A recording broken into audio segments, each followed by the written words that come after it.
Alors, mars 2025. Impossible d'y échapper, hein. Cette vague d'images style Ghibli, Miyazaki, générées par IA. Ah oui, partout sur les réseaux, c'était assez fulgurant via ChatGPT. Exactement. Aujourd'hui, on se penche là-dessus en s'appuyant sur une enquête très intéressante de l'émission Le Dessous des images sur Arte. Mhm. L'idée, c'est de comprendre un peu comment ça marche et surtout quelles questions ça soulève sur la création, le droit et même l'environnement. On verra. C'est un phénomène qui est fascinant, surtout par sa rapidité, son ampleur. Si on prend un exemple, Oui. l'image ghiblisée de la rencontre Trump-Vance-Zelensky. Tu vois de laquelle je parle? Ah oui, je vois très bien. Assez marquante celle-là. Elle part d'une vraie photo. L'IA, elle capte bien les poses des éléments du décor, comme la cheminée, mais bon, Mais mais elle part un peu en roue libre aussi.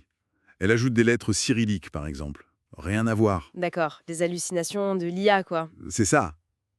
Et ce qui est frappant, c'est la facilité, en fait. Oui, c'est ça qui est dingue. Depuis mars 2025, hop, une petite phrase dans ChatGPT Un prompt, voilà. et l'image est générée.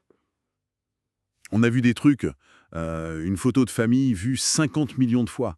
Oui, ou des détournements d'images d'actu, d'images historiques. Ça s'est répandu comme une traînée de poudre, vraiment. Ouais. Forcément, ça pose des questions, notamment sur la copie de style, non? Ah bah oui, c'est le cœur du problème. Ben Sayo, un chercheur de Chicago cité par Arte, il est quasi certain qu'OpenAI a utilisé des images Ghibli pour entraîner son modèle. Sans se soucier des droits d'auteur, j'imagine. Très probablement. C'est un peu le Far West parfois, ces entraînements d'IA. Et là, on touche à un point crucial. Protéger le style. On avait vu le cas de Greg Rutkowski, l'artiste, Oui, dont le style était imité partout. mais là, c'est le style d'un studio entier, Ghibli. Comment on protège ça légalement? Ça a l'air d'être un vrai casse-tête. Exactement. C'est beaucoup plus flou. C'est une zone grise que ces technologies exploitent un peu, quoi. D'ailleurs, Miyazaki lui-même, il en pense quoi? Ah, Hayao Miyazaki, il n'y va pas de main morte. Il qualifie ça d'insulte à la vie. Carrément. Ah oui, quand même. Il faut dire qu'il y a souvent un décalage énorme. L'IA, elle sort des images très lisses, très feel good. Oui, ça perd la complexité, la mélancolie parfois des œuvres originales. Tout à fait. Toute la profondeur dramatique, elle est gommée. Le sens même peut être détourné. Mais face à ça, est-ce qu'il y a des ripostes, des solutions techniques? Alors oui, justement.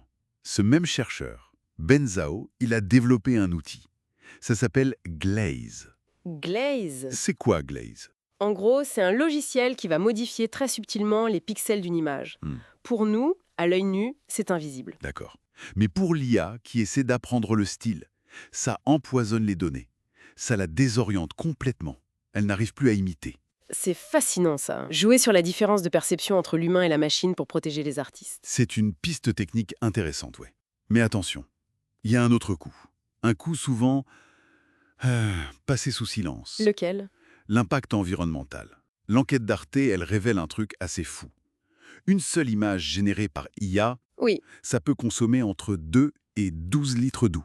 Pardon? 12 litres? Pour une image? Mais c'est énorme. Oui, pour refroidir les serveurs qui moulinent derrière, Alors, multiplié par des millions d'images pendant la pic virale comme celui qu'on a vu, l'empreinte hydrique devient considérable. c'est un coût écologique caché derrière nos clics en fait. Absolument. Et puis, l'utilisation, elle n'est pas toujours neutre, hein. C'est-à-dire? L'enquête cite l'exemple d'une image ghiblisée d'une migrante en pleurs au moment de son expulsion. Une image diffusée par la Maison-Blanche Ah oui, et une et... interprétation, certains y ont vu une forme de propagande ou même une façon de banaliser, voire de ridiculiser une situation humaine tragique en l'esthétisant à l'extrême. Ça soulève des questions éthiques très lourdes, effectivement. Clairement. Et tout ça nous ramène un peu à la question de la créativité. On est loin des débuts de Deep Dream, de Google en 2015, avec ces images très psychédéliques, presque étranges. Oui, c'était une autre démarche. Là, aujourd'hui, la tendance forte, c'est l'imitation de styles connus ou le photoréalisme. Alors, est-ce que c'est encore de la création ou juste de la copie sophistiquée? Bonne question. Peut-être que le problème, c'est moins l'IA elle-même que la façon dont on s'en sert. La source d'Arte parle d'un imaginaire des statistiques que l'IA nous offre. Un imaginaire des statistiques. Oui, la qualité ou au contraire la banalité du résultat, ça dépend beaucoup de l'utilisateur, de son intention, du temps qu'il y met. Ce n'est pas juste la machine. D'accord. Donc derrière cet aspect ludique, facile, immédiat, on touche à des enjeux vraiment fondamentaux. L'art, le droit, l'éthique, l'écologie. Tout à fait. C'est une technologie qui nous met face à des choix assez complexes finalement. Et pour conclure, peut-être une petite réflexion. Si l'IA apprend à partir de ce qu'on lui donne, de nos commandes, est-ce que cette vague d'imitation Ghibli, elle en dit pas plus long sur les limites de notre imagination collective actuelle? Hmm. Que seraient les limites de la machine elle-même? Qu'est-ce que ça révèle de notre rapport à la nouveauté, à la création, à l'ère numérique? C'est une excellente question pour finir. Ça laisse à réfléchir, effectivement.